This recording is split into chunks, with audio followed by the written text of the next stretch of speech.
নমস্কার বন্ধুরা, explorer Miller YouTube চ্যানেলে আপনাদের সুস্বাগতম। আজ আমরা জামপুর বিচ যাচ্ছি। জামপুর বিচটি দমন টেরিটরিতে পড়ে, দমন ইউনিয়ন টেরিটরিতে, যেটি গুজরাটের ভাপি শহর থেকে 10 থেকে 12 কিলোমিটার ডিস্টেন্স।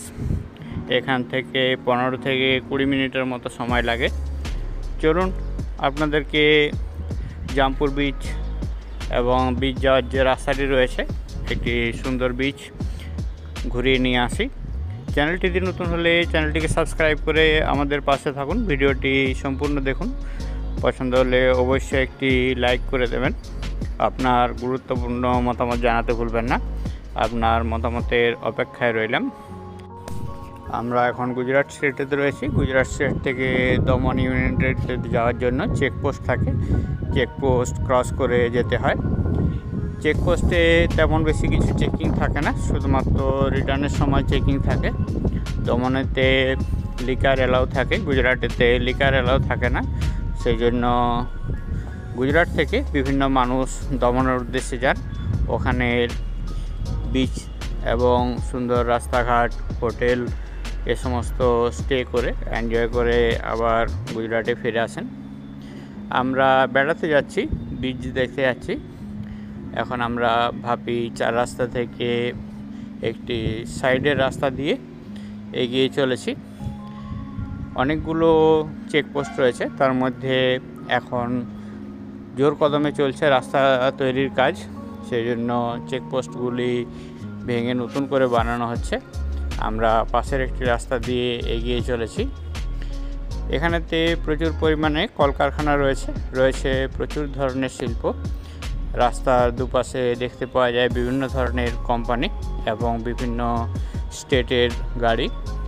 এখান থেকে আমদানি এবং রপ্তানি বিজনেস অনেক বেশি পরিমাণে হয়। এটি জিআইডিসি ইন্ডাস্ট্রিয়াল এরিয়ার মধ্যে পড়ে। এখানেতে যেদিকে তাকানো যায় সেদিকেই শিল্প, কারখানা এবং ফ্যাক্টরি দেখতে পাওয়া যায়। রাস্তার দুপাশেতেই রয়েছে বিভিন্ন কলকারখানা। শুধুমাত্র রেসিডেন্সিয়াল এলাকাতেই এখানে থাকার জন্য ঘর দেখতে পাওয়া যায়, যেটি তুলনায় অনেক কম, এবং বিভিন্ন জায়গায় প্রচুর পরিমাণে ফ্যাক্টরি এবং কারখানায় দেখতে পাওয়া যায়। আমরা এগিয়ে চলেছি দমনের উদ্দেশ্যে। সঙ্গে থাকুন, দেখতে থাকুন।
বেশ কিছুটা রাস্তা রেসিডেন্সিয়াল এলাকা দিয়ে এগিয়ে এলাম।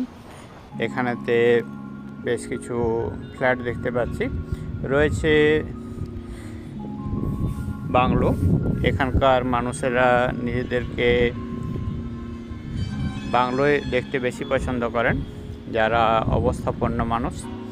আমরা এগিয়ে চলেছি বিচের উদ্দেশ্যে। রাস্তাঘাট সত্যিই খুব সুন্দর, একদমই পরিষ্কার পরিচ্ছন্ন। রাস্তার মাঝ দিয়ে রয়েছে ডিভাইডার, দুপাশে দুটি আলাদা রাস্তা রয়েছে। এখানেতে গাড়ি স্পিড নর্মালি 60-এর মতো থাকে, 60 থেকে 80 কিলোমিটার পার আওয়ার স্পিডেতে গাড়ি চলে, যেটি আমাদের কলকাতাতে চিন্তা ভাবনার বাইরে। সূর্য এখানে প্রায় 7:30 8টা পর্যন্ত থাকে, 8টার পর সূর্য অস্ত হয়। কলকাতা থেকে এখানে প্রায় 1.5 থেকে 2 ঘন্টা পরে সূর্যাস্ত হয়। আমাদের দিকে শীতকালে যেন 5টা থেকে 5:15-র মধ্যে সূর্য অস্ত যায়, এখানে তখন 7টা থেকে 7:30টার মধ্যে সূর্য অস্ত যায়।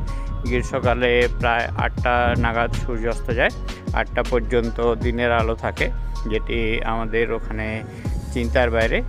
এটি ভারতবর্ষের পশ্চিমাঞ্চলে পড়ে, সেজন্য এখানেতে সকাল একটু দেরিতে হলো, রাত্রিও একটু দেরিতে হয়। এগিয়ে চলেছি আমরা দমন বিচের উদ্দেশ্যে। আমরা যে ইউনিয়ন টেরিটরিতে ঢোকার যে গেটটি রয়েছে, গেটটি সবেমাত্রই ক্রস করলাম। এখন গেটটি ভেঙে দিয়েছে, সেজন্য দেখতে পাওয়া যাচ্ছে না, নতুন করে রিকনস্ট্রাক্ট করা হচ্ছে। কিন্তু চেকিংয়ের জন্য পাশে বেশ কিছু পুলিশ কর্মী মোতায়েন রয়েছে। সামনে বাঁ দিকে রয়েছে একটি শিব মন্দির, এটি পেট্রোল পাম্প রয়েছে, পেট্রোল পাম্পের পাশেই রয়েছে শিব মন্দিরটি। আমরা শিব মন্দিরটি দেখব, তার থেকে একটুখানি আগে এগিয়ে গেলেই বীজটি রয়েছে। এখানেতে বাঁ দিকে রয়েছে শিব মন্দিরটি, দেবাদিদেব মহাদেবের একটি মন্দির রয়েছে। প্রচুর সংখ্যক মানুষ শ্রাবণ মাসে এখানে শিবের পুজো করতে এবং শিবের মাথায় জল ঢালার জন্য আসেন। যে সমস্ত বাঙালি এখানেতে কাজকর্মের উদ্দেশ্যে এখানে আসেন, তারা এই সমস্ত মন্দিরগুলোতে আসেন। সাথে এখানকার স্থানীয় বেশ কিছু মানুষও রয়েছেন, যারা নিত্য পুজো কর্ম করেন। দমন যে ইউনিয়ন টেরিটরি রয়েছে, এখানেতে ফ্ল্যাট বা অ্যাপার্টমেন্টের পরিমাণ কম থাকে। ম্যাক্সিমাম মানুষজন তাদের নিজস্ব বাংলো বাড়ি বানিয়ে থাকেন এবং এখানকার ওয়েদার নাতিশীতোষ্ণ হয়, না গ্রীষ্মের সময় অতিরিক্ত গরম হয়, না শীতের সময় অতিরিক্ত ঠান্ডা হয়। এখান থেকে 1 থেকে 2 কিলোমিটার দূরে রয়েছে সমুদ্র। এখানকার রাস্তাঘাট সত্যিই খুব সুন্দর। সারা বছর রাস্তাঘাটের রিপেয়ারিং হয় এবং কাজ হয়, এবং সমস্ত রাস্তাঘাট সারা বছর চেকিং চলে। রাস্তার দুপাশে সুন্দর সবুজ গাছ রয়েছে। আমরা এগিয়ে চলেছি বিচের উদ্দেশ্যে। সামনেই পড়বে দমনগঙ্গা নদী। দমনগঙ্গা নদী ক্রস করলেই এখানেতে আরব সাগরের তীরে এই বিচগুলো দেখতে পাওয়া যায়। আমরা এখন জামপুর বিচের উদ্দেশ্যে রয়েছি। জামপুর বিচ ছাড়া এখানে রয়েছে দমন বিচ এবং দেবকা বিচ। এখন আমরা জামপুর বিচটি যাচ্ছি। জামপুর বিচটি আবার নতুন করে ঢেলে সাজানো হয়েছে। 1 থেকে 2 বছর আগেই সমস্ত ডেভেলপমেন্টের কাজ সম্পূর্ণ হয়েছে। দেখলে আশা করি আপনাদের ভালো লাগবে। দেখতে থাকুন, সঙ্গে থাকুন।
আমরা সবে দমনগঙ্গা ব্রিজটি ক্রস করছি। দমনগঙ্গা ব্রিজটি ক্রস করার পরেই দমনের যে প্রশাসনিক ভবনগুলো রয়েছে সেই প্রশাসনিক ভবনগুলো দমন যে ফোর্ট রয়েছে ফোর্টের মধ্যে পড়ে, যেটি সামনে ডান দিকের অংশতে পড়বে। এখান দিয়ে দেখতে পাচ্ছি আমরা হাই টেনশন ইলেকট্রিসিটির লাইন গিয়েছে। কানেক্টিং রাস্তাগুলো সমস্ত এখানে এসে মিশেছে, যেগুলো হাইওয়ে থেকে আসে। আমরা গ্রামের রাস্তার মধ্যে দিয়ে গেলাম। গ্রামের রাস্তাগুলো খুব সুন্দর। রাস্তাঘাট আপনাদের দেখে কেমন লাগছে জানাতে ভুলবেন না। আপনাদের কমেন্টের অপেক্ষায় রইলাম। দেখতে থাকুন, সঙ্গে থাকুন।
আমরা দমন ইউনিয়ন টেরিতে জামপুর বিচের একদম সামনের অংশে এসে পৌঁছে গেছি। আর অল্পক্ষণের অপেক্ষা, তারপরে আমরা পৌঁছে যাব বিচেতে, যেখানেতে দেখতে পাবো আরব সাগর। আরব সাগরের যে জল রয়েছে, জলটি অপেক্ষাকৃত ঘোলা, সব জায়গায় নয়। আরব সাগরের দমনের তীরবর্তী যে বিচ এরিয়াটি রয়েছে সেখানে জলটি একটু অপেক্ষাকৃত ঘোলা। জোয়ারের সময় জল চলে আসে একদম কিনারায়, এবং ভাটার সময় সমুদ্রের জল একদম গভীরে চলে যায়। প্রায় 3 থেকে 5 কিলোমিটার পর্যন্ত হেঁটে যাওয়া যায় সমুদ্রের যে নিচ অংশ রয়েছে সেই নিচ অংশ দিয়ে, যেখানেতে দেখতে পাওয়া যায় প্রচুর কোরাল। আপনাদেরকে অন্য আরেকটি ভিডিওতে দেখাবো সমুদ্রের নিচে থাকা কোরালগুলো যখন সমুদ্রে ভাটা হয় তখন কিভাবে দেখা যায়। দেখতে পাওয়া যায় অনেক শামুক, ঝিনুক এবং ছোট ছোট মাছও। এগিয়ে চলেছি আমরা।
দমন ফোর্টের একদম কাছে। দেখতে পাচ্ছি আমার ডান দিকে রয়েছে দমন ফোর্টটি। দমন ফোর্টের একটি উঁচু প্রাচীর রয়েছে, যেখান থেকে পাঁচিলের উপর দিয়ে হেঁটে পুরো ফোর্টটি ঘোরা যায় এবং সেখানে সমস্ত রকম যে সামরিক জিনিসগুলো রয়েছে সেগুলো সমস্ত দেখতে পাওয়া যায়। এখানেতে বাইরে একটি কামান রাখা রয়েছে দেখতে পাচ্ছি। ফোর্টের ভিতরে এভাবে অনেক কিছু সামরিক জিনিসপত্র রয়েছে বিভিন্ন সরকারি অফিস। ডান দিকে বেশ একটি উঁচু পাঁচিল আছে। পাঁচিলের ভিতরেতে তখনকার দিনে সেনাদের লুকিয়ে থাকার জন্য জায়গা থাকতো এবং বন্দুকের নল বার করার জন্য একটি ছোট্ট হোল থাকতো, যেখান থেকে বাইরের শত্রুকে আক্রমণ করা যায়। এখানে পর্তুগিজ মানুষ বাস করেন। এখনও বেশ কিছু পর্তুগিজ ফ্যামিলি এখানেতে থাকেন, যাদের বাড়িঘরগুলি একটু আলাদা ধরনের হয় এবং তারা স্থানীয় ল্যাঙ্গুয়েজে কথাবার্তা বলেন। আমরা ফোর্টের যে বড় উঁচু পাঁচিলটি রয়েছে সেই উঁচু পাঁচিলের পাশ দিয়ে এগিয়ে চলেছি।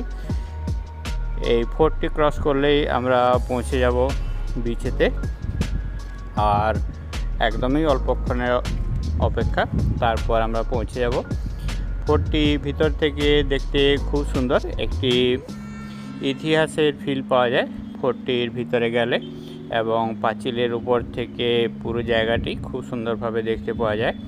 পাশেই রয়েছে একটি লাইট হাউস। এখানেতে ডান দিকে একটি লাইট হাউস রয়েছে। লাইট হাউস থেকে পুরো বিচ জায়গাটি দেখতে পাওয়া যায়। এখানেতে ডান দিকে পর্তুগিজদের বিভিন্ন ঘরদোয়ার রয়েছে, যারা অনেক দিন পুরনো বাসিন্দা এখানকার। আমরা বিচেতে পৌঁছে গেছি, অপেক্ষার অবসান। এটি বিচের পাশ দিয়ে যে রাস্তা রয়েছে সেই রাস্তা রয়েছে। বিচের পাশেতে রাস্তার বাঁ দিকেতে রয়েছে পার্কিং এরিয়া এবং মাঝখান দিয়ে ডবল লেনের একটি রাস্তা রয়েছে, একটি যাওয়ার জন্য একটি আসার জন্য। তারপর ডান দিকের অংশতে রয়েছে গার্ডেন, তার পাশের অংশতে রয়েছে ফুট, যেখান থেকে পায়ে হাঁটা যায়। আমরা গাড়িটি এখানে পার্কিং করলাম, পার্কিং করে নেমে এলাম বিচের উদ্দেশ্যে। দেখতে পাচ্ছি এখানে আরবিয়ান সিট যে ঘোলা জল, সেই ঘোলা জল এখানেতে ঢেউ হয়ে আসছে, বারবার ছুঁয়ে যাচ্ছে কিনারাতে, আবার নিচের দিকে চলে যাচ্ছে। এভাবেই চলতে থাকে জোয়ারের সময় ঢেউ।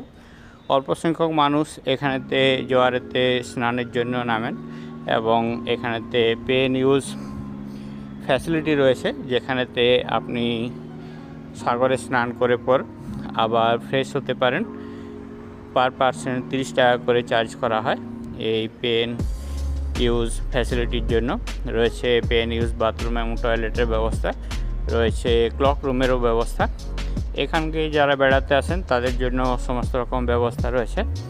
আমরা বিচটি ঘুরে আবার রাস্তার চলে এলাম। একটু সামনে শিবের একটি মূর্তি রয়েছে, বড় শিবের মূর্তিটি দেখব বলে। রাস্তার আলোগুলো এখন জ্বলে উঠেছে। এরকমভাবে এই রাস্তাটি প্রায় 6 থেকে 7 কিলোমিটার লম্বা। রাস্তার ধারগুলি এভাবেই সুন্দরভাবে সাজানো রয়েছে। এগুলো যারা এখানে শুধু বেড়াতে আসেন, স্থানীয় মানুষজন বা বাইরের মানুষজন, তাদের জন্যই এই ব্যবস্থা। প্রত্যেকটি জোড়া জোড়া যে পিলারগুলো দেখতে পাচ্ছি, যেটি ইন্ডিয়া গেট বা গেটওয়ের মতো গেট রয়েছে, এই গেটগুলোর থেকে বিচে নামার রাস্তা রয়েছে। সামনে বাঁ দিকে রয়েছে পে অ্যান্ড ইউজ টয়লেটটি। এখানেতে বাঁ দিকে আমরা একটি দেবাদিদেব মহাদেবের মূর্তি দেখতে পাচ্ছি। আমরা দেবাদিদেব মহাদেবের মূর্তিটি দর্শন করে আসব। এখানেতে গাড়িটি পার্ক করলাম, পার্ক করে দেবাদিদেব মহাদেবের মূর্তিটি আমরা দর্শন করে নিচ্ছি। হর হর মহাদেব, আপনারাও কমেন্ট করুন হর হর মহাদেব বলে। এখানেতে মহাদেবের একটি প্রশাসনিক অফিস রয়েছে। মহাদেবের দর্শন করে আমরা বেরিয়ে পড়লাম বাড়ির উদ্দেশ্যে। রাত্রি হয়ে গেছে, এখন রাস্তার আলোগুলো জ্বলে উঠেছে। ভিডিওটি আপনাদের কেমন লাগলো কমেন্ট করে জানাতে ভুলবেন না। আপনাদের কমেন্টের অপেক্ষায় রইলাম। আমি দেখাতে চেষ্টা করলাম এখানকার রাস্তাঘাট, পরিবেশ এবং যে বিচ এরিয়াটি রয়েছে। Thank you for watching.